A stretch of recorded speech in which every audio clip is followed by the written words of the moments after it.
Party తెలంగాణలో పుట్టిన party. 2014లో Hyderabad భాగ్యనగరంలో జనసేన పార్టీ అనేది పుట్టింది. తెలంగాణ పార్టీకి స్ఫూర్తి మీ అందరికీ తెలుసు. తెలంగాణ పోరాటమును స్ఫూర్తిగా తీసుకొని మన అధ్యక్షులు పవన్ కళ్యాణ్ గారు తెలంగాణ పార్టీ స్థాపించారు. దాని తర్వాత మన జర్నీ ఎలా సాగిందో మీ అందరికీ తెలుసు.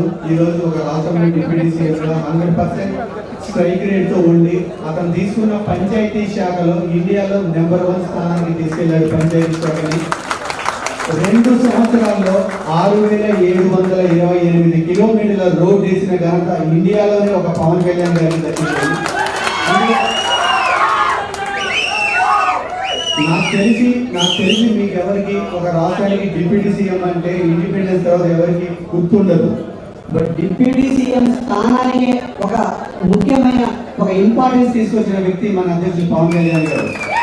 ఈ రోజు అదే స్ఫూర్తితో తెలంగాణలో మనం ముందుకెళ్ళాలని మన జూన్ 2న మన సభ క్యాన్సిల్ అయింది. తర్వాత ఏం జరిగిందో మీకు తెలుసు. వివిధ పరిణామాల తర్వాత అంతకు ముందు ఉన్న దానికంటే రెట్టింపు ఉత్సాహంగా మనం ముందుకెళ్తున్నాం. కరెక్ట్గా 40 రోజుల్లో మన సభ క్యాన్సిల్ అయిన 40 రోజుల్లో మనం హైదరాబాద్లో మన main party central office open చేస్తున్నాం. తర్వాత ఈరోజు కొత్తగూడెం, నేను పుట్టిన కొత్తగూడెంలో ఇక్కడ మన శ్రీనివాస్ గారి ద్వారా పార్టీ ఆఫీస్ ఓపెన్ చేయడం నాకు నిజంగా చాలా సంతోషంగా ఉంది. నిజంగా నేను కోరుకుంటున్నాను, నాకు ఆ శ్రీరాముడి అండదండలు ఉన్నాయి కాబట్టి నా జర్నీ ఇక్కడ పుట్టిన నేను మళ్ళీ ఇక్కడి నుంచే మళ్ళీ స్టార్ట్ అవుతున్నాను. మీ అందరి ఆశీస్సులు ఉంటే ఇదే ఖమ్మం పార్లమెంట్లో కూడా పోటీ చేయడానికి నేను ట్రై చేస్తాను. మీ అందరి ఆశీస్సులు ఉండాలి నాకు. ఈరోజు మనం మాట్లాడుకోవాల్సింది ముఖ్యంగా మనం శ్రీనివాస్ గురించి మాట్లాడుకోవాలి. దానికి ముందు నేను ఒక విషయం చెప్పాలనుకుంటున్నాను. అధ్యక్షుల వారు కామన్ ప్రొటెక్షన్ ఫోర్స్ అని పెట్టినప్పుడు ఆయనతో ఉన్న అతి కొద్ది మంది ఒక 4-5 వ్యక్తుల్లో శంకర్ గౌడ్ గారు ఉన్నారు. శంకర్ గౌడ్ గారు శంకర్ గౌడ్ గారితో పాటు రాజలింగం గారు, మహేందర్ రెడ్డి గారు కొంతమంది వ్యక్తులు ఉన్నారు. బట్ శంకర్ గారు ఏంటంటే ఆయనకి పొలిటికల్ గా చాలా నాలెడ్జ్ ఉంది. ఆయన కావాలనుకుంటే బీజేపీలో ఈ రోజు ఒక మినిస్టర్ అయిపోయేవాడు. బట్ వెళ్ళలేదు ఆయన చాలా మంది ఇన్సల్ట్ చేశారు. ఏముంది ఇక్కడ ఈ పార్టీలో ఏముంది ఎందుకనో, అయినా సరే ఏదో ఆయనకున్న డబ్బులో కొంచెం ఖర్చు పెట్టుకుంటూ రకరకాల పోరాటాలు చేసుకుంటూ అలా ముందుకు తీసుకొచ్చాడు పార్టీని. బట్ ఆ రోజు వాళ్ళందరూ చేసిన త్యాగమే ఈ రోజు మనం ఇక్కడ నిల్చొని మాట్లాడుతున్నాం. దీనికోసం మాకు మళ్ళీ ముందుకు వచ్చిన మన సాగర్ గారు, ఆయన సినిమా ఫీల్డ్ నుంచి అన్ని వదిలేసి ముందుకు వచ్చాడు. సినిమాలు కూడా ఆపేసి వచ్చాడు. బట్ మేము చెప్పాను, లేదు మీరు మూవీస్ చేస్తూనే పార్టీలో ఉండండి అని. అలాగే యంగ్ హీరో తనీష్ కావచ్చు, మత్స్య సుధాకర్ కావచ్చు, అందరికీ పేరు పేరున నేను ధన్యవాదాలు తెలుపుకుంటాను. ఎందుకంటే నేను ఒక్కడిని ఏం చేయలేను, వీళ్ళ సపోర్ట్ లేకపోతే ఈ ఒక్క అడుగు కూడా ముందుకు వేయలేను. నేను వేసే ప్రతి అడుగులో వాళ్ళకి కనిపించినా కనిపించకపోయినా వాళ్ళ శక్తి, వాళ్ళ శ్రమ 100% ఉంది. ఇది నా ఒక్కడిది కాదు, ఇది మా అందరిది సమిష్టి కృషి. ఇది అందరూ గుర్తుపెట్టుకోవాలి. ఈ రోజు 2014 నుంచి పార్టీని నమ్ముకొని ఇక్కడ ఎంతో మంది సాధకులు ఉన్నారు, ఎంతో మంది ఉద్యోగ శాఖ మంత్రికి మర్డర్ కేసులు ఉంటాయి. అంటే ఇక్కడ మనకి అర్థం అవ్వట్లేదు. దానికి మనం స్వస్తి చెప్పాలి అంటే జనసేన పార్టీ వల్లనే అవుతుంది. 100% ఇంటలెక్చువల్స్ తో తీసుకొని యంగ్ పొలిటీషియన్స్ ని బిల్డ్ చేసుకొని మేము ముందుకెళ్తాం. ఇప్పటి వరకు ఉన్న సోకాల్డ్ పొలిటీషియన్స్ తో కాకుండా ఏదైనా ఒక సేవ చేసి ఏదైనా ఒక మార్గంలో తీసుకొని ఒక చదువుకొని ఆ పర్టికులర్ సబ్జెక్ట్ పైన నాలెడ్జ్ ఉండి ఇటువంటి వాళ్ళని మేము పిక్ చేసుకుంటూ ముందుకెళ్తాం. దానిలో భాగంగానే ఈరోజు శ్రీనివాస్ గారు హెల్త్ డైరెక్టర్ గా ఎంత సేవలు అందించారో మీ అందరికీ తెలుసు. ఆయన్ని కోవిడ్ హీరో అంటారు అందరూ. ఎందుకంటే కోవిడ్ టైంలో ఇక్కడ ఉన్న తెలంగాణలో ప్రతి ఒక్క కోవిడ్ పేషెంట్ కూడా ఆయన వల్ల ఏదో ఒక రకంగా హెల్ప్ తీసుకున్న వాళ్ళే. ఈరోజు ఒక వ్యక్తి ఆయన జాబ్కి రిజైన్ చేసి 70,000 ఫ్యామిలీకి ఏదో రకంగా సామాజిక సేవ డైరెక్ట్ గా ఇండైరెక్ట్ గా చేయడం అనేది అదేం ఒక చిన్న స్మాల్ థింగ్ కాదు. అటువంటి చేసిన వ్యక్తి మా పార్టీ సిద్ధాంతాలు నచ్చి, మా అధ్యక్షుల వారి సిద్ధాంతాలు నచ్చి మా పార్టీలోకి రావడం నిజంగా మా అదృష్టంగా నేను భావిస్తున్నాను. సో డెఫినెట్ గా మా మొదటి విజయం కొత్తగూడెంలోనే రిజిస్ట్రేషన్ చేసుకున్నది. దానికి పవన్ కళ్యాణ్ గారు కూడా ప్రత్యేకంగా ఇక్కడికి వచ్చి సభ పెట్టి ఇక్కడ రోడ్ షో చేసి ఆయన గెలిపించుకునే విధంగా మేము ముందుకెళ్తాం. ఇక్కడ నుంచి స్టార్ట్ అయిన మా జర్నీ శ్రీరాములు వారి ఆశీస్సులతో అసెంబ్లీ గేట్ వరకు వెళ్తుందని చెప్పి నేను మనస్ఫూర్తిగా చెప్పుకుంటున్నాను. రేపు రాబోయే జెడ్పీటీసీ, ఎంపీటీసీ కావచ్చు, లేకపోతే జిహెచ్ఎంసీ మనం అవి ఆ కావచ్చు ఎలక్షన్స్ కావచ్చు, ప్రతి దాంట్లో కూడా జనసేన ఇప్పటి నుంచి పోటీ చేయబోతుంది. 2014 నుంచి పార్టీని నమ్ముకుని ఉన్న ప్రతి ఒక్కరు కూడా మేము అవకాశం ఇస్తాం. వాళ్ళందరి చేత వాళ్ళ స్థాయిని బట్టి ఎంపీటీసీ కానీ జెడ్పీటీసీ కానీ పోటీ చేపిస్తాం.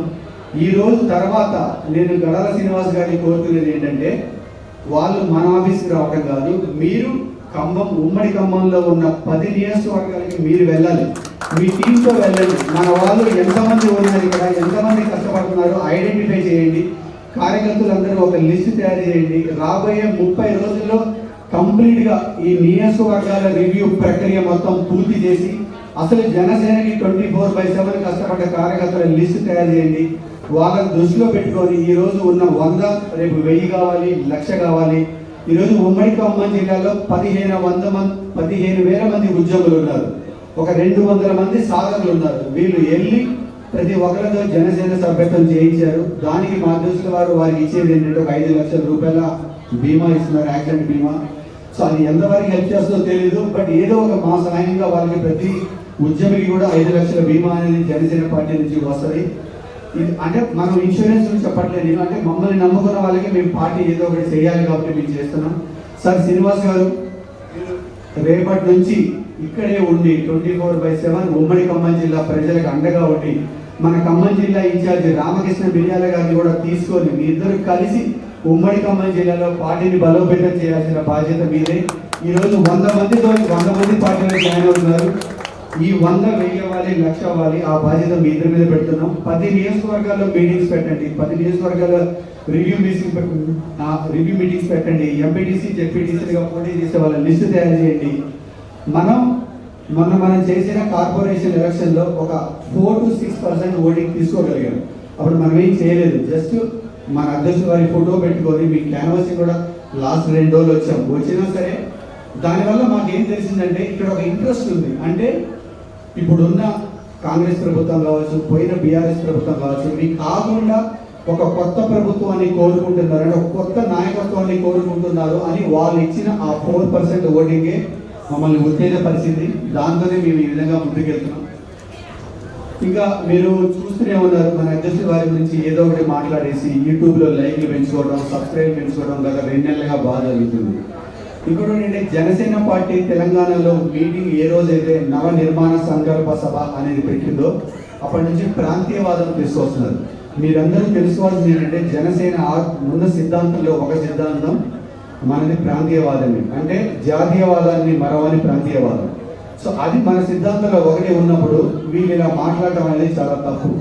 ఈరోజు కాంగ్రెస్ లీడర్లు కొంతమంది మాట్లాడుతున్నారు, మన పొన్నం ప్రభాకర్ గారు, అనిరుద్ గారు, లేదా మన టీఆర్ఎస్ కవిత అధ్యక్షులు వారు కూడా మాట్లాడుతున్నారు. వారందరికీ ఈ సభా వేదిక నేను ఒకటే చెప్తున్నాను, పవన్ కళ్యాణ్ గారి మీద కామెంట్లు మానేసి జనాలకు ఏం కావాలో అవి చేయండి. ఈ కాంగ్రెస్ వాళ్ళు ఇచ్చిన 6 సూత్రాలు 6 పథకాలు ఏదో ఉందిగా, ముందు దాన్ని అమలు చేసి జనాలతో మాట్లాడండి. అంతేగాని మీరు ఏదైనా క్వశ్చన్ అడిగినప్పుడు దాన్ని డైవర్ట్ చేయడానికి పవన్ కళ్యాణ్ గారి పేరు వాడుకోండి. నేను టీఆర్ఎస్ అధ్యక్షుల కవిత గారికి కూడా ఒకటే చెప్తున్నాను, మీరు మొన్న మీ నాన్న మీ అన్నయ్య గారు ఎన్ని అక్రమాలు చేశారో మీరే మీడియా ముందుకు వచ్చి చెప్పారు. దాంట్లో 10 సంవత్సరాలు మీ పాత్ర కూడా ఉంది. ముందు ఆ పాపాలన్నీ కడిగేసుకొని తర్వాత మీ లిక్కర్ దాంట్లో మీరు అరెస్ట్ అయింది కూడా క్లియర్ చేసుకొని అన్ని పాపాలు కడిగేసుకొని మళ్ళీ మీరు ఫ్రెష్ కొత్త పార్టీ పేరు పెట్టుకొని మళ్ళీ రండి. టీఆర్ఎస్ ఊరికి మీరు అందించుకోవద్దు, దయచేసి కొత్త పార్టీ పేరుతో రండి. అప్పుడు మేము కూడా సపోర్ట్ చేస్తాం. ఈరోజు మీ అందరికీ తెలుసు, మన తెలంగాణలో ఓటింగ్లో 56% బీసీస్ ఉన్నారు. బీసీ సామాజిక వర్గాన్ని 56%. మా తెలంగాణ ఇన్ఛార్జి ముద్దుబిడ్డ శంకర్ గౌడ్ గారు కూడా బీసీనే, మా సాగర్ గారు బీసీ. ఈరోజు ముఖ్య నాయకులు చాలా మంది బీసీ నాయకులే. నేను ఓసీ బిడ్డ అయినా నేను ఈ సభావేదిగా మీకు చెప్తున్నాను, మీతో పాటు కాంగ్రెస్, బీఆర్ఎస్, టీఆర్ఎస్ అందరికీ నేను చెప్పే మాట ఏంటంటే, రాబోయే 2028 ఎలక్షన్లో ఎవరైతే బీసీ బిడ్డని ముఖ్యమంత్రిగా అనౌన్స్ చేస్తారో వాళ్ళకి నా సపోర్ట్ ఉంది. మీరు చేయాలా, మీరు చేసి చూపిస్తారు. మేము బీసీ ముఖ్యమంత్రికి మా సపోర్ట్ ఇస్తున్నాం. దానికి మీరు కూడా తోడైతే మా వెనక రండి. ఎందుకంటే మీకు తెలుసు, మనం కొత్తగా రాష్ట్రం ఫామ్ అయినప్పుడు మన కేసీఆర్ గారు సభా వేదిక విధంగా ఏం చెప్పారు, దళిత ముఖ్యమంత్రి చేస్తారని చెప్పారు. ఎలక్షన్లు అయిపోయిన తర్వాత ముఖ్యమంత్రి పదవి మీద అందరికీ ఆశ, నేను కూర్చోవాలి. ఆ ఆశలో ఆయన చెప్పిన పదం ఆయన గుర్తు మర్చిపోయాడు. 10 సంవత్సరాలు ఆయన ఫ్యామిలీ, వాళ్ళ చుట్టాలు, వాళ్ళ కొడుకులు, వాళ్ళ అల్లుళ్ళు వాళ్ళే 10 సంవత్సరాలు ఉన్నారు. ఈసారైనా బీఆర్ఎస్ కనుక కంపల్సరీగా దళిత ముఖ్యమంత్రిని అనౌన్స్ చేస్తే మనం సపోర్ట్ చేద్దాం. కాంగ్రెస్ కూడా అదే చెప్తాం, బీసీ ముఖ్యమంత్రిని అనౌన్స్ చేస్తే మనం సపోర్ట్ చేద్దాం. లేదా మనం బీసీ ముఖ్యమంత్రిని అసెంబ్లీ గేట్ దాటించి కూర్చోబెడదాం. జై జనసేన, జై Sriram. Thank you so much.